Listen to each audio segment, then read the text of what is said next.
Hello everyone, welcome back to my channel. इस video में बात करेंगे आपके हरियाणा ग्रुप डी और सीईटी मेंस के जो पेपर में आपका जो साइंस रहेगा। ग्रुप डी में तो ऑब्वियसली अलग से ही साइंस दी हुई है 15 नंबर की। ग्रुप सी की अगर मैं बात करूं तो देखो जीके जीएस में हमारे सारे सब्जेक्ट आ जाते हैं, तो हो सकता है कि साइंस का क्वेश्चन पूछ ले। अदरवाइज़ आप कोई भी एग्ज़ाम दे रहे हो तो साइंस इक्वली इम्पोर्टेंट है सभी एग्ज़ाम्स के लिए। इवन अगर आप चंडीगढ़ जेबीटी टीचर का एग्ज़ाम दे रहे हो तो उसके लिए भी इक्वली इम्पोर्टेंट रहने वाली है ये वीडियो। आज की वीडियो में हम करेंगे एसिड और बेस से रिलेटेड, और पीवाईक्यू मैं आपको कराऊंगी। लेकिन उससे पहले थोड़ा सा मैं यहाँ पे डिटेल में थ्योरेटिकल पार्ट करा देती हूँ। ये आपको जो हमारी साइंस की बुक है ना एनसीईआरटी, उसमें कंप्लीट चैप्टर मिलेगा, वो भी मैं आपको दिखा दूंगी। पहले देखिए यहाँ पे क्या बोला है। अम्ल क्या होते हैं? वे पदार्थ जिनका स्वाद खट्टा होता है। एक ना पीएच आपका स्केल होता है, रिएक्टर स्केल, पीएच स्केल। इसमें ना 7 जो वैल्यू होती है उससे उधर वाले जितने होते हैं 7 to 14 तक वो सारे बेस होते हैं, और इधर वाले जो होते हैं वो सारे एसिड होते हैं। एक एक चीज़ पता लगेगी जैसे जैसे आगे बढ़ेंगे। वे पदार्थ जिनका स्वाद खट्टा होता है, जो नीले लिटमस पेपर को लाल कर देते हैं, उन्हें अम्ल कहा जाता है। अम्ल शब्द की जो उत्पत्ति हुई वो लैटिन शब्द के एसिडस से हुई। मोस्टली जितने भी वर्ड हैं वो आपके लैटिन या ग्रीक लैंग्वेज से लिए गए हैं, जिसका अर्थ होता है खट्टा। इसका मतलब आपके जो एग्जाम्पल हैं, सिरका खट्टा होता है। सीट्रस फल मतलब जिसमें थोड़े जूसी जो फ्रूट होते हैं और खट्टे होते हैं, जैसे नींबू हो गया, संतरा हो गया, इमली हो गई।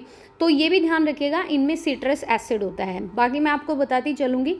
अम्ल के प्रकार होते हैं, कुछ होते हैं स्ट्रॉन्ग एसिड और कुछ होते हैं वीक एसिड। देखो जो स्ट्रॉन्ग एसिड होंगे उनको हम इनटेक नहीं कर सकते हैं, ठीक है। एसिड का आपको पता है ना, तेजाब का काम करता है, जला देता है स्किन को।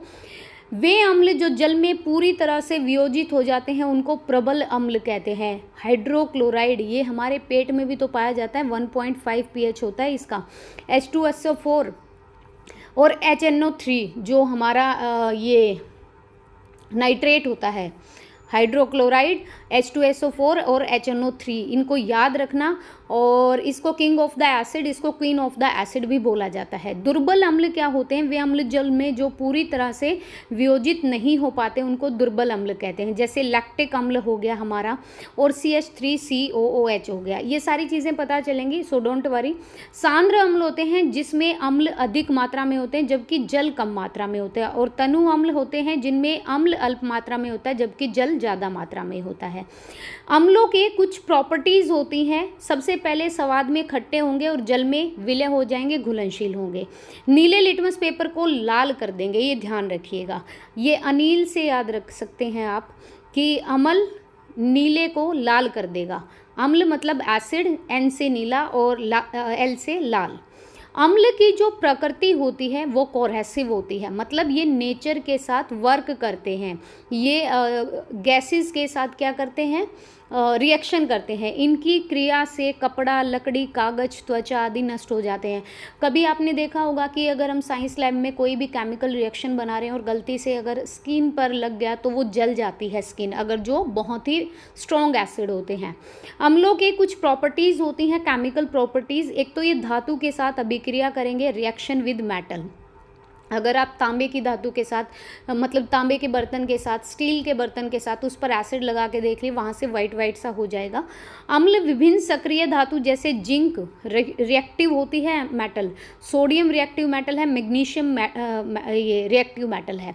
ये अम्ल जो है ये आपके हाइड्रोजन गैस छोड़ते हैं, H2 छोड़ते हैं, ये हाइड्रोजन ज़रूर छोड़ेंगे। अम्ल प्लस धातु, इसका मतलब ये जो है ये बड़ा होता है, मतलब ग्रेटर देन लवण प्लस हाइड्रोजन के। अगर आप जिंक की H2SO4 के साथ रिएक्शन कराओगे तो देखो हाइड्रोजन अलग निकल जाएगा, जबकि जिंक जो है वो क्या कर लेगा? SO4 के साथ रिएक्शन कर लेगा। समझ रहे हो मेरी बात? Zn की अगर जिंक की किसी भी एसिड के साथ, H2SO4 एक एसिड है, इसके साथ अगर अभिक्रिया करवाओगे तो आपका जो H2 है हाइड्रोजन गैस अलग निकल जाएगी। एक चीज़ और ध्यान रखिएगा कि हाइड्रोजन गैस जलने के साथ आपको एक पॉपअप की ध्वनि आती है, जैसे ऐसे ऐसे आवाज़ आएगी आपको। पॉप टेस्ट क्या होता है? हाइड्रोजन गैस से निहित परखनली के पास जब एक जलती हुई मोमबत्ती लाई जाती है, मतलब हाइड्रोजन गैस है उस परख नली में, और आप उसके पास एक कैंडल लेके जा रहे हो, तो पोप की ध्वनि आएगी। इस टेस्ट को हाइड्रोजन की उपस्थिति दर्शाने के लिए प्रयोग करते हैं। धातु कार्बोनेट और धातु हाइड्रोजन कार्बोनेट के साथ कैसे ये रिएक्शन करेगा, मतलब रिएक्शन विद मेटल और रिएक्शन विद मेटल हाइड्रोजन। अम्ल जो है वो धातु कार्बोनेट और आपके धातु हाइड्रोजन कार्बोनेट के साथ अभिक्रिया करके कार्बन डाइऑक्साइड जो है वो रिलीज करते हैं। धातु कार्बोनेट प्लस अम्ल की अगर हम अभिक्रिया कराएंगे तो जो हमारा सॉल्ट होगा वो अलग निकलेगा, CO2 अलग निकल जाएगी और H2O जल जो है वो अलग निकल जाएगा। धातु हाइड्रोजन प्लस कार्बोनेट प्लस अम्ल की अगर अभिक्रिया करवाएंगे, वही बोला है। नेक्स्ट अगर देखो ये हमारी जैसे ये हो गई CaCO3 प्लस 2HCl, ठीक है। यहाँ पे ऊपर देख लीजिए कैसे इन्होंने बोला है कि धातु हाइड्रोजन और कार्बोनेट प्लस अम्ल, अम्ल होता है HCl और धातु हाइड्रोजन कार्बोनेट CaCO3। तो अगर हम इसकी अभिक्रिया कराएंगे तो जो Ca है वो Cl के साथ रिएक्शन करेगा, CaCl2 ये लवण के रूप में बाहर निकलेगा। फिर आपका H2O लगा लो पहले या CO2 लगा लो, कार्बन डाइऑक्साइड प्लस जल निकल जाएगा। अब इसकी अभिक्रिया होगी तो देखो CaHCO3 की अगर अभिक्रिया है 2HCl के साथ, तो Ca जो है वो Cl के साथ अभिक्रिया करेगा, CaCl2 लवण तो अलग बनेंगे, प्लस 2H2O जो हमारे वाटर के मॉलिक्यूल हैं वो अलग निकल जाएंगे और कार्बन डाइऑक्साइड गैस अलग से रिलीज होगी। धातु ऑक्साइड के साथ कैसे अभिक्रिया करता है अम्ल, कुछ धातु ऑक्साइड सारी ऑक्साइड के साथ भी जो बेस होते हैं उनके साथ भी अभिक्रिया करके लवण और जल बनाते हैं। जैसे कोई भी धात्विक ऑक्साइड हो गई, मतलब जिसमें ऑक्सीजन के भी मॉलिक्यूल होंगे, धातु हो गई आपकी Ca और ऑक्साइड प्लस अम्ल, अम्ल आपको मिलाना ही पड़ेगा एसिड इसमें, CaO प्लस 2HCl, तो Ca जो है वो Cl क्लोरीन के साथ ये क्या बना लेगा, अपनी रिएक्शन कर लेगा, प्लस यहाँ पर क्या निकल आएगा आपका CaCl2 प्लस CaCl2। यहाँ पर देखिए सॉरी ये पीछे ना आपका H2O निकलेगा यहाँ पे, मतलब लवण तो ये हो गया प्लस जल निकलेगा पीछे, तो ये गलत है। अम्लों के प्रयोग क्या होते हैं, सल्फ्यूरिक अम्ल जिसे H2SO4 कहते हैं, कहाँ कहाँ पे यूज़ होता है, क्वेश्चन आ सकता है MCQ फॉर्मेट में। H2SO4 को लेड की जो बैटरी होती हैं उनमें यूज़ होता है, पेट्रोलियम उद्योग में जितनी पेट्रोलियम की इंडस्ट्री होती है उसमें, प्लास्टिक में यूज होता है, जो हमारे आर्टिफिशियल फाइबर हैं, कृत्रिम जो रेशे हैं उनमें यूज़ होता है, फर्टिलाइज़र में यूज़ होता है, इन सब में सल्फ्यूरिक एसिड का यूज़ होता है।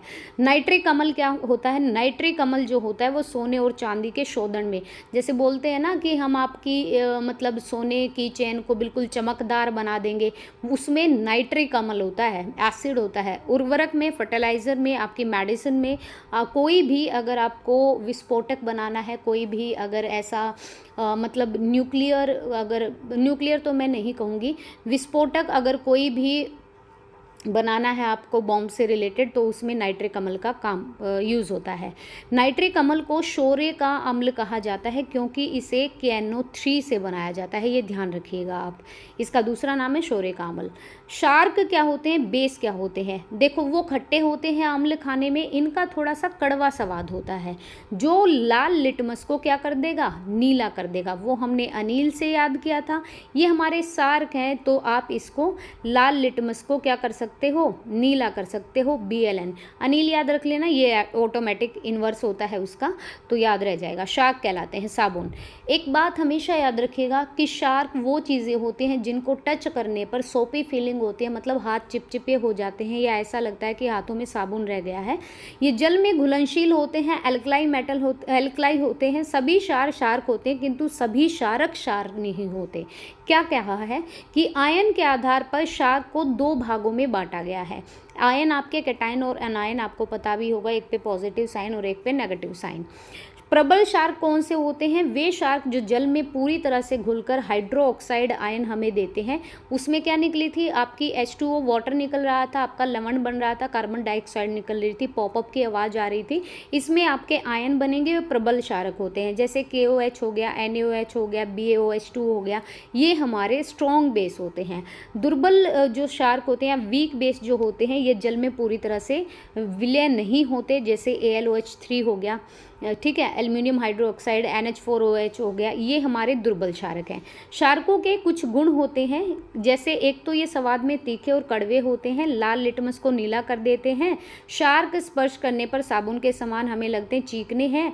अम्लों के समान क्षारकों की प्रवृत्ति भी संक्षारक होती है और यह प्रवृत्ति अम्लों की तुलना में कम होती है। इसके कुछ रासायनिक गुण हैं, धातु के साथ अभिक्रिया करके ये हाइड्रोजन गैस निकालेंगे, ये याद रखिएगा। प्रबल क्षारक जो होते हैं वो सक्रिय धातु के साथ क्रिया करके हाइड्रोजन गैस रिलीज करेंगे। क्षारकों को धातु पात्र सक्रिय धातु में नहीं रखा जाता, तो वो रिएक्शन कर लेंगे अगर रख लिया तो। अगर किसी शाक की आप धातु के साथ अगर रिएक्शन करा रहे हो तो लवण बनाएगा और हाइड्रोजन गैस को रिलीज करेगा। अगर Zn की आप 2NaOH की, मतलब Zn हमारी धातु हो गई जिंक और 2NaOH हमारा क्षार हो गया, अगर इसकी आप रिएक्शन करा रहे हो तो जो हमारा सोडियम है वो जिंक के साथ रिएक्शन कर लेगा, ठीक है, और जो हमारी हाइड्रोजन गैस है वो अलग से रिलीज कर देगा। ऐसे ही जो एल्युमिनियम है अगर उसकी NaOH के साथ करा रहे हो सोडियम हाइड्रोक्साइड के साथ, तो ये 2H2 मतलब ये यहाँ पे क्या करेगा, 2NaAl3 जो हमारा रिएक्टिव है वो रिएक्टिव के साथ अभिक्रिया बनाएगा, लवण बना लेगा आपका 2NaAlO3 और 3H2 आपका हाइड्रोजन गैस अलग निकल जाएगा। सोडियम मेटा एल्यूमिनेट को सोडियम एल्यूमिनेट भी कहा जाता है, ये याद रखिएगा, ये नोट है आपके लिए। अधात्विक ऑक्साइड के साथ अभिक्रिया कैसे होती है, अगर कोई मतलब नॉन मेटल है, क्षारक अधातु ऑक्साइड अम्लीय ऑक्साइड के साथ क्रिया करके लवण और जल बनाते हैं। यह अभिक्रिया अधातु के ऑक्साइड की अम्लीय प्रकृति को क्या करती है, सिद्ध करती है। मतलब अगर कोई भी क्षार हो गया उसकी अधातु के साथ आप रिएक्शन कराओगे तो और यहाँ से ऑक्साइड है तो इसमें लवण बनेगा और आपका H2O बाहर निकलेगा। CO2 की अगर CaOH2 के साथ रिएक्शन कराओगे तो CaCO3 बन जाएगा आपका और H2O ये रिलीज करेगा। क्षारक अम्लों से अभिक्रिया करके उनके प्रभाव को नष्ट कर देते हैं। अम्ल के साथ अगर कोई भी बेस अगर कर रहे हो तो वो उनके प्रभाव को कम कर देगा या नष्ट कर देगा और हमारा क्या बनाया जाएगा, लवण और जल बन जाएगा। अगर आप 2AlOH3 एल्युमिनियम हाइड्रोक्साइड की अगर H2SO4 सल्फ्यूरिक एसिड के साथ कराओगे तो Al2SO4 3 और 6H2O जो हमारे वाटर के मॉलिक्यूल होंगे वो बाहर निकाल देगा। आपको इतना जानने की ज़रूरत है नहीं, बेसिकली ये रिएक्शन मत करना, सिर्फ सिंबल याद रख लेना। प्रबल क्षारकों को जल में विलय करने पर ये पूर्णतः आयनित होकर जलीय विलयन में हाइड्रोक्साइड आयन देते हैं। इसके अपोजिट जो हमारे वीक जो बेस होते हैं वो जलीय विलयन में प्रबल क्षार की अपेक्षा कम आयनित होते हैं। ऑब्वियसली जो चीज़ ज़्यादा स्ट्रॉन्ग होगी तो वो ज़्यादा रिएक्टिव होगी। नेक्स्ट है NH4OH प्लस H2O, ये रहने दो। कुछ क्षार गर्म करने पर भी क्षारीय ऑक्साइड और जल में विघटित हो जाते हैं। अगर उनको थोड़ा सा भी हीट करोगे तो वो क्या करेंगे, MgO, देखो मैग्नीशियम ने ऑक्साइड के साथ रिएक्शन कर लिया और H2O को बाहर निकाल दिया, ठीक है, जल में विघटित हो जाते हैं। ओके, क्षारकों के कुछ उपयोग होते हैं। एक तो एल्युमिनियम हाइड्रोक्साइड जिसे AlOH3 कहते हैं, इनका वस्त्र और प्रति अम्ल आंट एसिड में यूज़ किया जाता है। आंट एसिड मतलब अगर मान लो कहीं पे सूजन आ गई है, ठीक है, या फिर आपको एसिड का क्या करना है, थोड़ा सा उसका प्रभाव कम करना है तो एल्युमिनियम हाइड्रोक्साइड का यूज़ कर सकते हैं आप, और वस्त्रों के लिए भी। एल्युमिनियम हाइड्रोक्साइड का यूज़ वस्त्र और प्रतिअमल में होता है। अमोनियम हाइड्रोक्साइड जिसे NH कहते हैं, इसका यूज़ होता है क्लिनजिंग एजेंट के लिए और अमोनिया लवण बनाते हैं, ठीक है जी, क्लिनजिंग के लिए यूज़ होता है। सोडियम हाइड्रोक्साइड NaOH, इसका यूज़ हम साबुन के लिए और जो हमारा धोने का पाउडर होता है उसके लिए। रेयोन एक प्रकार का आर्टिफिशियल फाइबर है, उसके निर्माण में भी आपका क्या होता है, NaOH सोडियम हाइड्रोक्साइड का यूज़ होता है। और कागज़ बनाने में और आपकी लुगदी बनाने में भी सोडियम हाइड्रोक्साइड का यूज़ किया जाता है। बात करते हैं कैल्शियम हाइड्रोक्साइड की, तो चमड़ा के जो उद्योग होते हैं, लेदर के जो हमारी इंडस्ट्री हैं, और खारे पानी को मतलब सॉफ्ट बनाने के लिए भी कैल्शियम हाइड्रोक्साइड का, ब्लीचिंग पाउडर के लिए भी कैल्शियम हाइड्रोक्साइड का यूज़ होता है। हमारा जो टूथपेस्ट होता है, जो कॉलगेट हम करते हैं, वो थोड़ा सा ना नमकीन सा होता है, इसी कारण ये दांतों के चारों ओर अम्ल के जो आधिक्य होता है, अम्ल जो होता है हमारे दांतों के चारों ओर, उसको न्यूट्रल कर देता है। अम्ल और क्षार के बीच क्या अभिक्रिया होती है? अम्ल क्षार और धातु ऑक्साइड से अभिक्रिया करके उनके प्रभाव को नष्ट कर देते हैं और लवण और जल का निर्माण होता है। लवण व जल बनने की यह अभिक्रिया उदासीन अभिक्रिया कहलाती है। जैसे मान लो आपका जो HCl है वो एक एसिड है, NaOH आपका बेस है, तो Na जो हमारा सोडियम है वो क्लोरीन के साथ क्या करेगा? अभिक्रिया करेगा और H2O वाटर की फॉर्म में अलग निकल जाएगा। प्रबल अम्ल को जल में विलय करने पर एक एक्सोथर्मिक रिएक्शन होती है जिसे ऊष्मा कहते हैं, हीट निकलती है। अतः प्रबल अम्ल को तनु करने के लिए सदैव अम्ल को धीरे धीरे मिलाना चाहिए। मतलब अगर आपको एक स्ट्रॉन्ग एसिड है उसको थोड़ा हल्का करना है तो धीरे धीरे मिलाओ, जल को अम्ल में नहीं, क्योंकि जल नहीं डालना अम्ल में, जल में अम्ल नहीं डालना, अम्ल में जल डालना है। ठीक है, क्या कह रही हूँ मैं, अम्ल डालना है जल में, जल को नहीं डालना अम्ल में, क्योंकि यह अभिक्रिया अत्यधिक ऊष्माक्षेपी होती है, एक्सोथर्मिक रिएक्शन होती है, बहुत ज़्यादा हीट निकलती है, जिस कारण अम्ल में जल मिलाने पर अम्ल उछल कर गिर सकता है और आपको हानि पहुंचा सकता है। मतलब आप कभी भी ना वाटर ऐड नहीं कर सकते एसिड में, एसिड को ऐड करना है आपको वाटर में, वो भी एक प्रोसेस के साथ। अगर उसने रिएक्शन कर दी तो एकदम आपका फेस भी जल सकता है। किसी अम्ल या क्षारक को जल में विलय करने के पश्चात प्राप्त जो आपका विलयन होता है उसमें विद्युत का चालन होता है। ऑब्वियसली जहाँ से हीट निकलेगी आपका विद्युत का चालन होगा, कंडक्टर होगा, सुचालक होगा बिजली का, क्योंकि अम्ल और क्षारक के जलीय विलयन में मुक्त जो फ्री इलेक्ट्रॉन्स होते हैं, आयन्स होते हैं, वो उपस्थित होते हैं। अम्ल और क्षारक अपने जलीय विलयन में मुक्त आयनों की उपस्थिति के कारण ही क्या करते हैं? विद्युत का प्रवाह करते हैं। सभी जो बेस होते हैं वो जल में घुलनशील नहीं होते, केवल जो जल में घुलनशील क्षारक होते हैं उनको ही क्षार कहा जाता है। अम्ल या क्षारक पर तंतुता का प्रभाव पड़ता है, इफेक्ट ऑफ डाइल्यूशन होता है एसिड और बेस पर। अम्ल या क्षार को जल में मिलाना ही डाइल्यूशन कहलाता है, जिसके फलस्वरूप प्रति इकाई आयतन में H3O और OH माइनस आयन की सांद्रता में कमी होती है और इसे ही क्या कहते हैं? तनुता कहा जाता है। अम्ल और क्षारक दोनों ही जल विलयन में मुक्त आयनों की उपस्थिति के कारण क्या करते हैं? फ्री इलेक्ट्रॉन होते हैं, तो इसमें इलेक्ट्रिसिटी पास हो सकती है। ये भी याद रखिएगा। वे पदार्थ जिनका अनुमापन या टाइट्रेशन में उदासीन बिंदु या अंतिम एंड पॉइंट को निर्देशित करने के लिए किया जाता है वो सूचक होते हैं। अम्ल क्षारक वो पदार्थ हैं जिनका अम्लीय और क्षारीय विलयन में रंग अलग अलग होता है। एसिड में आपका क्या होगा? नीले से लाल हो जाएगा, बेस में आपका लाल से नीला हो जाएगा। ये विलयन में हाइड्रोजन आयन H+ सांद्रण और हाइड्रोक्साइड OH- सांद्रण pH मान के परिवर्तित होने की सूचना पे अपने रंग को परिवर्तित कर देते हैं। अम्ल और क्षारक अनुपामनों में सामान्यतः 3 सूचक होते हैं, एक लिटमस, एक मिथाइल ऑरेंज और एक फिनोप्थलीन। हल्दी, लाल पत्ता गोभी, हाइड्रेजिया, पुटेनिया, जेरेनियम, ये फूलों की जो पत्तियां होती हैं सूचक के रूप में होती हैं। हल्दी का जो रंग होता है वो भूरा, वो क्यों हो जाता है? क्षार के माध्यम से हो जाता है। कड़वी भी तो होती है ना खाने में। ये कुछ प्राकृतिक सूचक हैं, जैसे आपका देखो अगर आपका लिटमस है और उसमें आप अम्ल में डाला है तो वो लाल को नीला करेगा। अगर लाल पत्ता है आपके पास और अम्ल में डाला है तो लाल, और क्षार में डाल दिया तो हरा हो जाएगा। हल्दी के ऊपर अगर आपने एसिड डाल दिया तो पीली हो जाएगी, और क्षार में अगर डाल दिया, देखो हल्दी लग जाती है कई बार कपड़ों पर, खाते हुए सब्जी लग जाती है, हम उसको साबुन से धोते हैं तो लाल भूरे रंग की हो जाती है। ठीक है, ऐसे आपको याद रखना है। संश्लेषित सूचक सिंथेटिक इंडिकेटर होता है प्रयोगशाला में, ये फिनोप्थलीन, मेथाइल ऑरेंज, ये वाले होते हैं। बाकी मैं आपको करा देती हूँ आपके जो PYQ हैं वो, और बोर हो गए होगे। देखो ये चीज़ सीखनी बहुत ज़रूरी है, तब आप पहुँच पाओगे क्वेश्चन तक।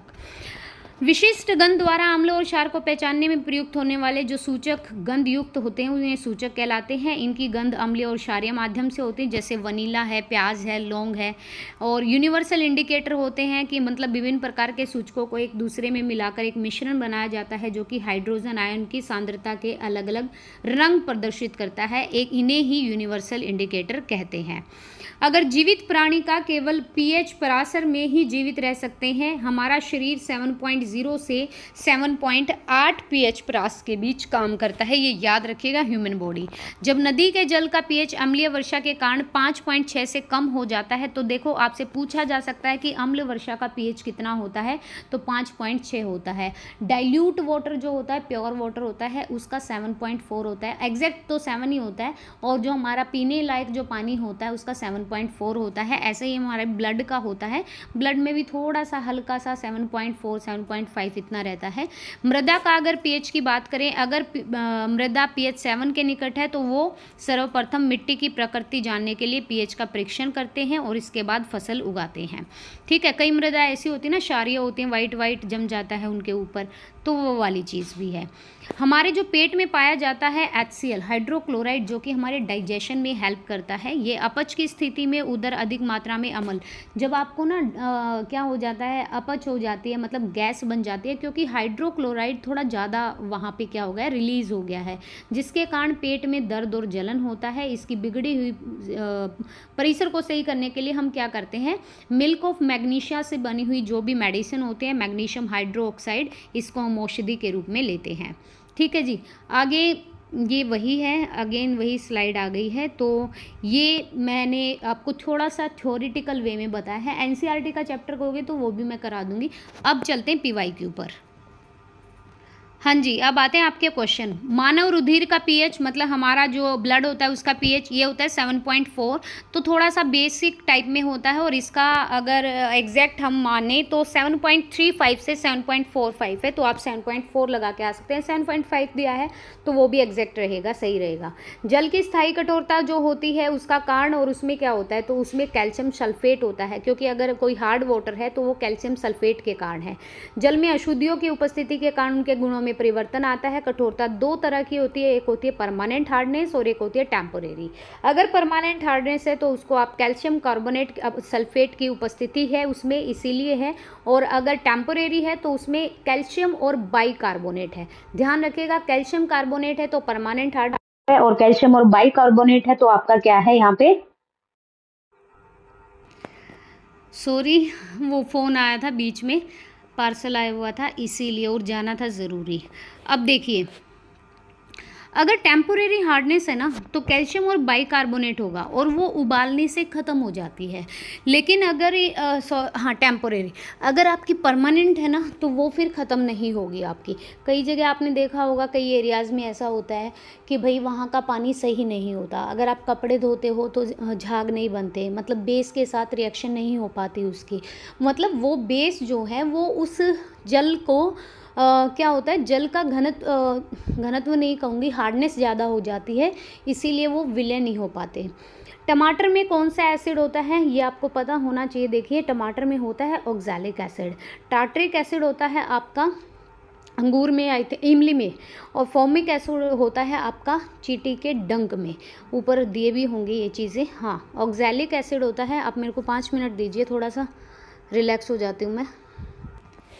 हाँ जी, देखिए, सिरके में होता है एसिटिक एसिड, फॉर्मिक अम्ल होता है आपका चींटी के डंक में, टार्ट्रिक अम्ल होता है आपका इमली हो गया, आंवला हो गया, एस्कॉर्बिक अम्ल होता है, सॉरी टार्ट्रिक अम्ल इमली में, आंवले में होता है एस्कॉर्बिक अम्ल, चाय में होता है आपका मैलिक एसिड, दही में लैक्टिक होता है, मक्खन में ब्यूट्रिक होता है, और नींबू में सिट्रिक होता है। दोबारा से देख लीजिए, सिरके में एसिटिक होता है, फॉर्मिक अम्ल चींटी के डंक में होता है, टार्ट्रिक अम्ल होता है इमली में, आंवला में होता है एस्कॉर्बिक एसिड, चाय में होता है मैलिक एसिड, दही में और दूध में आपका लैक्टिक होता है, दूध में तो एसिड नहीं होता खैर, मक्खन में आपका ब्यूट्रिक होता है, और नींबू में सिट्रिक होता है। स्विमिंग पूल के जल के विसंक्रमण के लिए किस रसायन का प्रयोग किया जाता है? अगर जल का विसंक्रमण करना है, मतलब संक्रमित है अगर वो जल, और आपको विसंक्रमण करना है, तो क्लोरीन साफ कर देता है। क्लोरीन का यूज़ जो होता है वो स्विमिंग पूल और टॉयलेट को बैक्टीरिया से मुक्त करने के लिए होता है, जो मनुष्य के लिए खतरनाक हो सकता है। जो हमारी कोल्ड ड्रिंक्स होती हैं उनमें कार्बोनिक एसिड होता है, इसीलिए जब उसकी आप कैप खोलते हो ना, एकदम से गैस बाहर आती है। ठीक है। अम्ल वर्षा में क्या होता है? अम्ल वर्षा में आपका होगा सल्फ्यूरिक एसिड और नाइट्रेट दोनों, जो कि हमारे पर्यावरण के लिए बहुत ही हार्मफुल भी हैं। तो जल का पीएच होता है, जल का पीएच अगर 5.6 से कम हो तो हम कह सकते हैं वो जो रेन है वो एसिड रेन है, और इसके लिए सल्फर नाइट्रोजन के जो ऑक्साइड हैं वो रिस्पॉन्सिबल होते हैं। नेक्स्ट आपको सुमेलित करना है। सुमेलित करना है मतलब आप यहाँ से भी जानेंगे क्या क्या एसिड किस में होता है। एसिटिक जो एसिड होता है वो होता है सिरका में। टैनिक जो एसिड होता है वो चाय में होता है, मैलिक भी बोल सकते हैं। अमीनो जो एसिड होता है, अमीनो एसिड वो आपका प्रोटीन में, और लैक्टिक जो एसिड होता है वो दूध में होता है। दूध वैसे खट्टा नहीं होता, लैक्टिक एक पदार्थ पाया जाता है, लैक्टोमीटर से दूध वो मेज़र भी होता है दूध की शुद्धता, तो आप ये याद रखिएगा, हरियाणा पुलिस में पूछा गया था। बफर विलन क्या होता है? बफर विलन होता है कि ऐसा विलन जिसका पीएच अम्ल या क्षार की थोड़ी सी मात्रा मिलाने के बाद भी अप्रवर्तित रहता है, चेंज नहीं होता। इसका मतलब पीएच में परिवर्तन नहीं होगा। जैसे रक्त में जो उपस्थित सीरम होता है ना हमारा, वो प्रोटीन बफर का कार्य करता है, मतलब पीएच में आपका परिवर्तन के लिए प्रतिरोध करेगा, ठीक है, उसको चेंज नहीं होने देगा। तो option number C will be correct. Next यहाँ पे बात करते हैं बफर विलन का उदाहरण दीजिए। तो CH3COOH और CH3COONA, ये देखिए क्या होता है। बफर विलन को प्राप्त करने के लिए अक्सर जो दो अम्ल या दो क्षार, इनको मिक्स कर लो। एसिटिक अम्ल ले लो आप, और सोडियम एसीटेट का मिश्रण ले लो, मिश्रण लेना पड़ेगा। फिर बोरिक अम्ल ले सकते हैं और बोरेक्स का मिक्सचर ले सकते हैं। अमोनियम क्लोराइड ले सकते हैं और अमोनियम हाइड्रोक्साइड का मिश्रण ले सकते हैं। मतलब एक तो दो तो अम्ल या फिर दो क्षार के मिश्रण को अगर ऐड करोगे तो वो बफर विलन होगा, वो फिर चेंज नहीं होगा। कौन सा लवण जल को अपघटित करता है? सोडियम एसीटेट जो होता है CH3COONA एक कमज़ोर लवण है, एक वीक जो सॉल्ट है वो कहते हैं, और ये जल में इजीली अपघटित हो जाता है। तो option number A will be correct. देखो पोटेशियम, सोडियम, ये तो हाइड्रोसल्फ्यूरिक एसिड, ये तो बहुत ही रिएक्टिव होते हैं। वायु में उद्भासित होने पर ताजे भूतल का पीएच कम हो जाता है, क्यों? क्योंकि जो वायु की कार्बन डाइऑक्साइड है वो जल में क्या हो जाती है, घुल जाती है, ठीक है जी। तो option number A will be correct. Next चलते हैं यहाँ पे। शुद्ध जल उभयधर्मी होता है, अर्थात न्यूट्रल होता है। शुद्ध जल का जो पीएच होता है वो 7 होता है, पर जल को खुले वातावरण में छोड़ देते हैं तो वो अम्लीय हो जाता है, क्योंकि मिट्टी के साथ मिल जाता है। इसका कारण होता है वायु में जो उपस्थित कार्बन डाइऑक्साइड गैस है वो भी जल के साथ अभिक्रिया करेगी और कार्बोनिक अम्ल बनाएगी, जिससे जल अम्लीय हो जाता है और पीएच 7 से कम हो जाता है। ध्यान रखिए, वैसे शुद्ध जल हमारा 7 होता है पीएच स्केल पर और शुद्ध होता है बिल्कुल, लेकिन जैसे ही हम उसको वातावरण में छोड़ेंगे तो हमारे वातावरण में गैसेस भी हैं जो कि कार्बन डाइऑक्साइड के साथ इजीली मिक्स कर लेता है जल, ऑक्सीजन भी, और तो फिर क्या होगा कि ये अम्लीय हो जाएगा।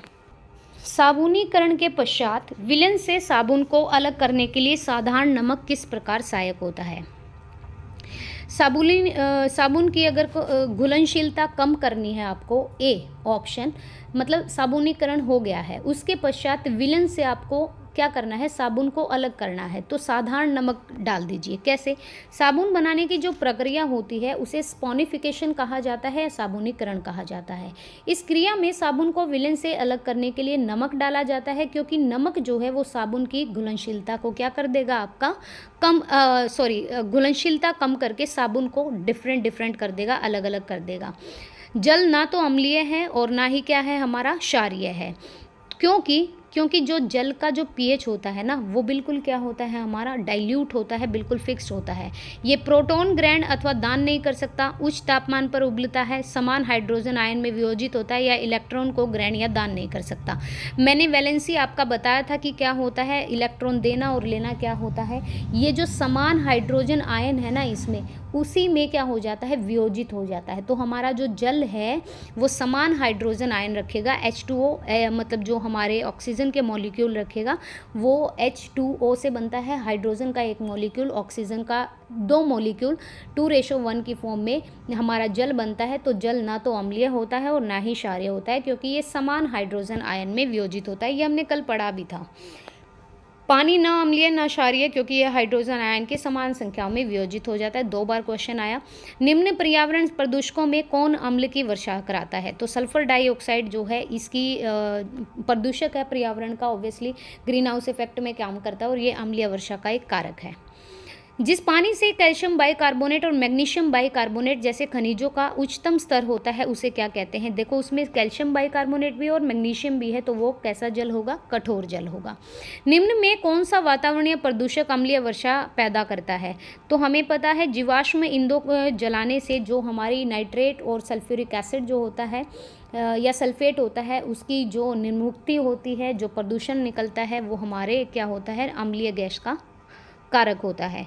जल रसायन उपचार संयंत्रों में क्लोरामाइन प्रयोग किए जाने का प्रयोजन क्या है। जल के जो रसायन उपचार संयंत्र हैं उनमें क्या होता है, जल को विसंक्रमित करना है, मतलब जल को शुद्ध करना है और रोगाणुओं को नष्ट करना है।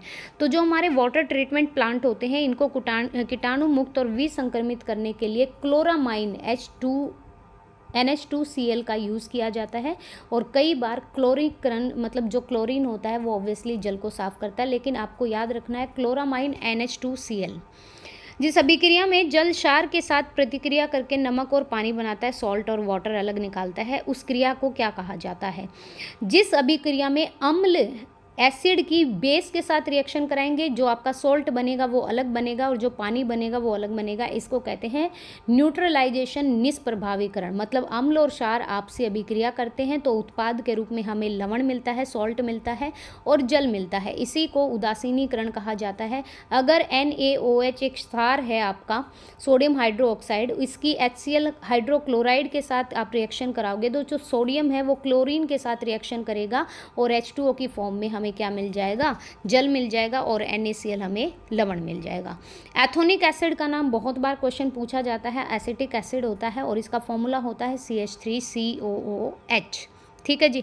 शुद्ध पानी का pH आपका 7 होता है, ना अम्लीय होता है ना क्षारीय होता है, ये एम्फोटेरिक होता है, मतलब 7 होता है, उभयधर्मी होता है। अम्लों का pH मान 7 से जितना कम होगा, जितने जितने कम होते चले जाएंगे उतना ही रिएक्टिव होगा। अम्ल स्वाद में खट्टे होते हैं और नीले लिटमस को लाल करते हैं, इनका pH 7 से कम होता है।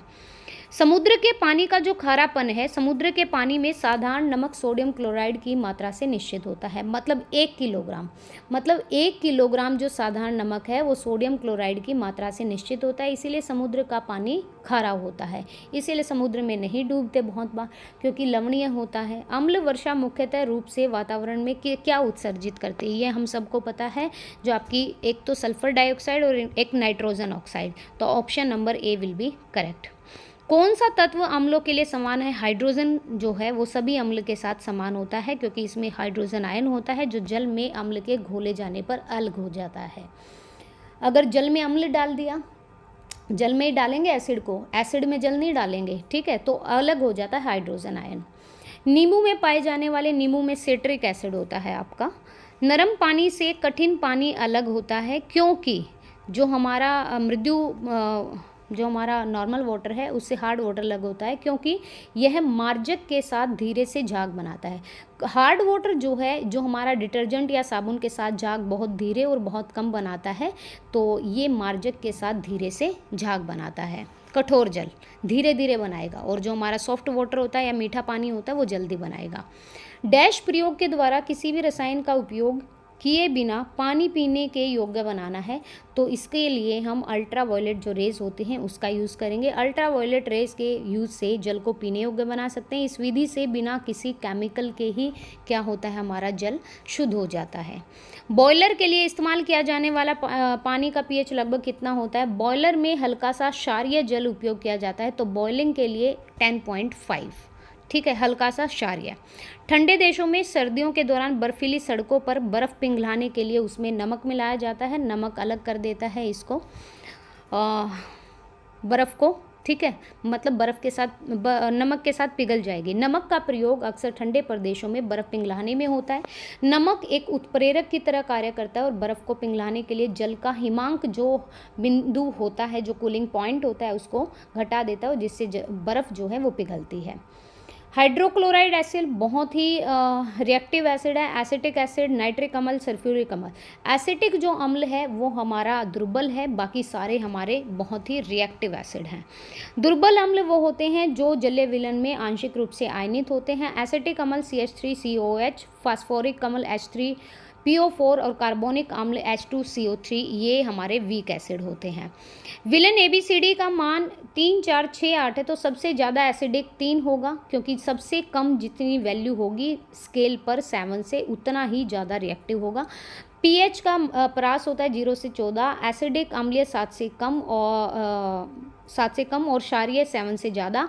एसिडिक शक्ति जितनी अधिक होगी pH उतना ही कम होगा। ये थे आपके एसिड एंड बेस। मेरे हिसाब से क्वेश्चन नहीं रहना चाहिए। आपको वीडियो कैसी लगी है ज़रूर बताइएगा गाइस। वीडियो देखने के लिए थैंक यू सो मच, और काफ़ी अच्छा रिस्पॉन्स देने के लिए भी, and thank you for watching. Share ज़रूर कर दीजिएगा। Thank you.